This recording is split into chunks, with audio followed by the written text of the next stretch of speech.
दोस्तों, क्या आपको पता है कि गंगा नदी बहुत ही जल्द सूखने वाली है। 2050 तक गंगा नदी लुप्त हो जाएगी। गंगा नदी के लुप्त होने के पीछे एक पौराणिक कथा है। श्रीमद् देवी भागवत में बताया गया है कि एक बार धन की देवी माता लक्ष्मी और ज्ञान की देवी माता सरस्वती दोनों में से कौन सर्वश्रेष्ठ है, इस बात पर बहस हो गई। फिर इस बात को लेकर दोनों देवियां भगवान विष्णु के पास वैकुंठ गयी।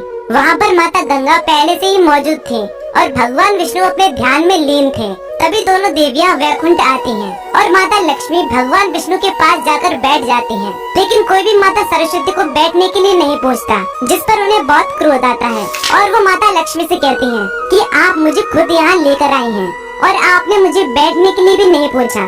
क्या वैकुंठ में अतिथियों का स्वागत ऐसे ही होता है? इस पर देवी लक्ष्मी बोली कि मेरा निवास स्थान तो भगवान विष्णु के हृदय में है और देवी गंगा को स्वयं प्रभु हरि ने अपने चरणों में स्थान दिया है। इसके अलावा उनके पास कोई स्थान था ही नहीं जहां आपको उचित आसन दिया जा सके। ये सुनते ही माता सरस्वती को बहुत क्रोध आया और उन्होंने देवी लक्ष्मी से कहा कि आपको अपने धन, वैभव और श्री हरि के हृदय में होने का बहुत घमंड है। तभी क्रोध में माता सरस्वती माता लक्ष्मी को श्राप देती हैं कि वे वैकुंठ छोड़कर धरती पर चली जाएंगी और वहाँ पर एक नदी के रूप में रहेंगी।